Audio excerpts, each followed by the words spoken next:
Hello everyone, it's Tania Gabrielle here, Wealth Astro-Numerologist. Welcome to Star Codes, the podcast where we look at an upcoming event in the stars and numbers, the astrology and numerology. In this case, it's a very positive, wonderful event, the Gemini new moon, happening on May 27th, Universal Time, 4:02 a.m. And that is May 26th in the Americas, 11:02 p.m. Eastern and 8:02 p.m. Pacific Time. So this new moon happens literally 2 days after Saturn enters the first sign of Aries after about 29-30 years, joining Neptune there, which entered just a couple months ago, less than a couple months ago, after around 164, 165 years. So yes, we're in very big times right now. And this Gemini new moon just brings a lot of blessings as we go through this adjustment process. So we have a Monday moon day new moon that is in the Americas, and it's on Tuesday in the rest of the world, including Universal Time. So when Gemini is highlighted, we experience more activity, motion, a need to communicate our ideas in a almost quick but concise and fun way as well. Gemini is also about facts and information, media. It's a very curious sign, and it governs writing and speaking and connecting to others, especially relationships based on proximity, like your neighbors, your siblings, your schoolmates, your roommates. Any one of those colleagues are governed in a sense through proximity, and they require more connection and communication at this time. Now, Mercury makes 5 aspects, and that's important because Mercury rules Gemini and rules this new moon. Mercury is literally conjunct the sun and moon, so conjunct the new moon. Mercury is trine to Pluto. Mercury is exactly sextile to Neptune during the new moon, and Mercury is sextile to Saturn. Remember, Saturn just moved into 0 degrees Aries, and Neptune's currently at 1 degrees Aries. So whatever touches one planet in terms of transit, it will also transit the other. Now, the trine from Pluto to the Sun, Moon, and Mercury is especially important because it's a triple trine to the new moon and Mercury, the ruler of the new moon. And Pluto is very important. Pluto empowers and transforms. And Pluto is the planet that began the major shift of the outer planets into new signs, 0 degrees of new signs. All outer planets are currently going through that process. We've accomplished that with 3 already, and now Pluto is doing a triple trine, which is really saying, okay, we've moved to a new part of this process, even though 2 planets remain, Jupiter and Uranus. They have yet to move to 0 degrees of the new sign that they're going into.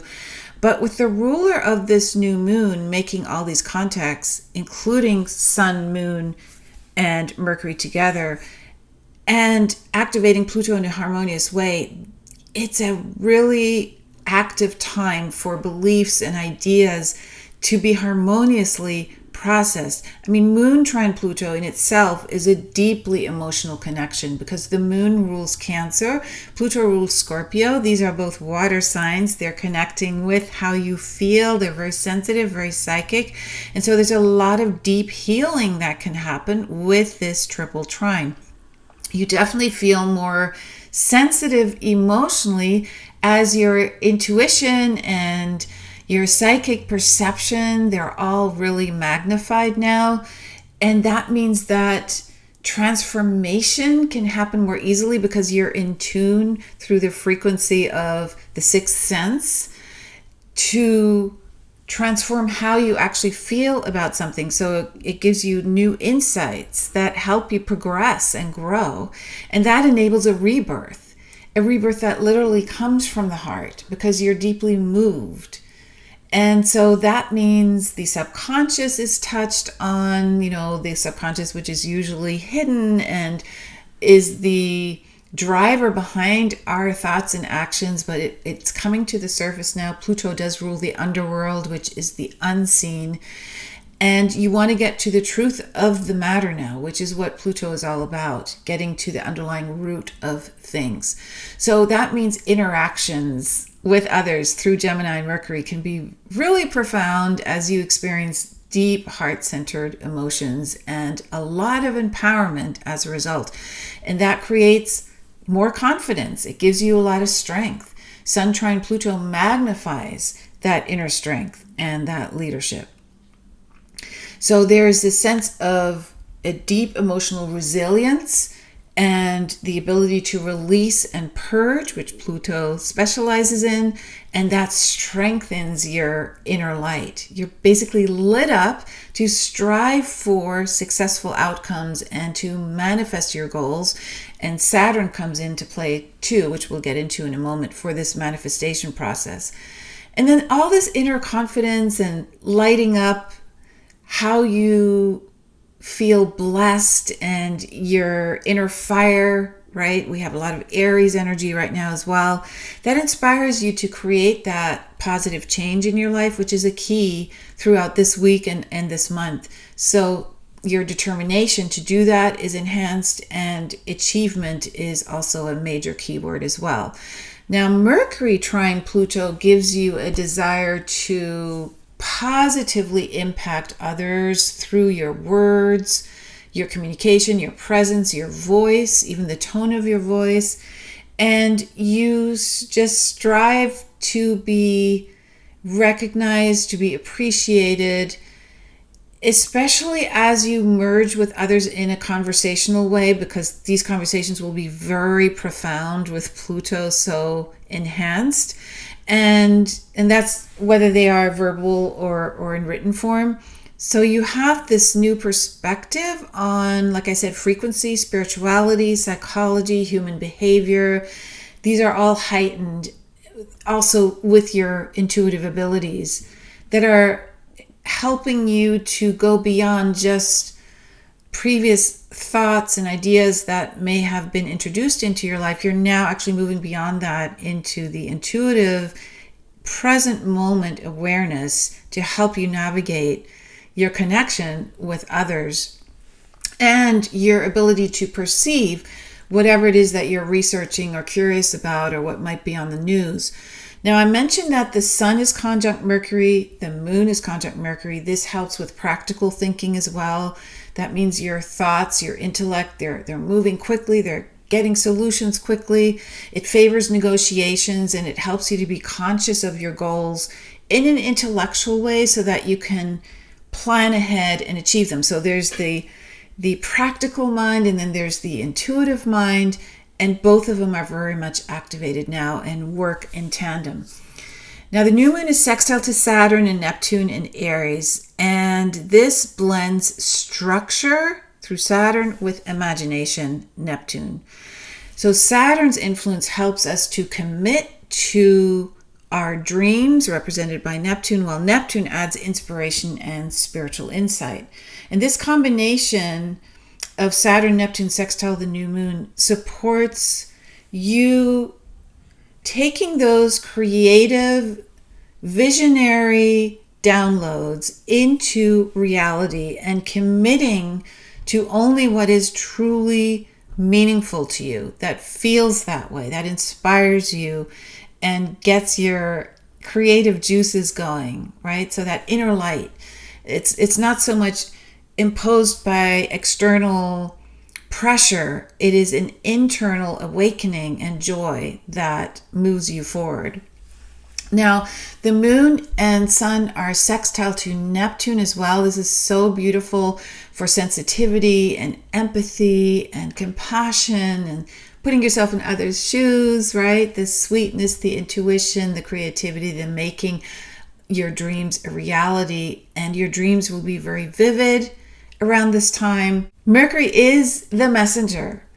It does govern what it is you want to share, what message you feel is important to you now. And when it merges harmonically with Saturn, you have the concentration and the work and the discipline to take that message and really make it feel like it is pertinent, potent, and based on real, lasting, tangible evidence.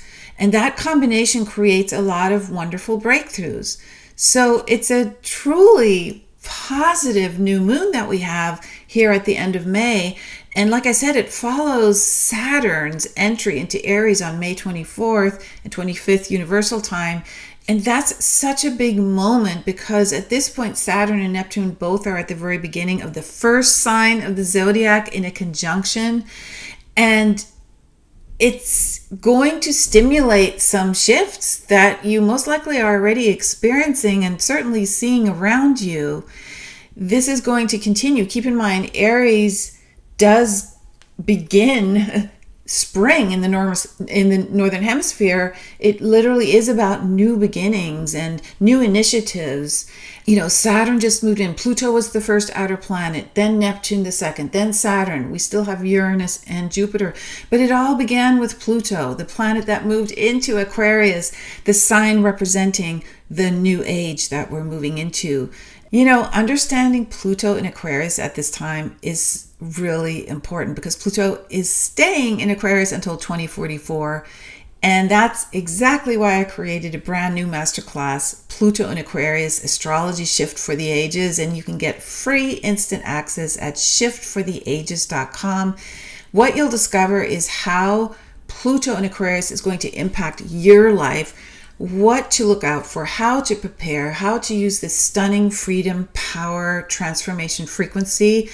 And we'll look at 11 previous Pluto and Aquarius periods in history, because history gives us this incredible perspective on previous times, how they evolved, what transpired. And so you're going to get powerful guidance for the current 20-year Pluto in Aquarius cycle. And we'll focus especially on the most recent Pluto in Aquarius cycle between 1777 and 1798, which was a highly important time in human history. And we're also going to dive into an ancient forecasting technique to see how that previous period was impacted by this technique and how our current period until 2044 will likely evolve. We're going to split the Pluto and Aquarius period into 5 segments. So it's really exciting and so much more, and it's free. Just go to shiftfortheages.com. Now have a wonderful Gemini new moon and happy Memorial Day for all of you in the US. It's a wonderful long weekend. And have a wonderful week, and I will see you in next week's Star Codes podcast. Lots of love.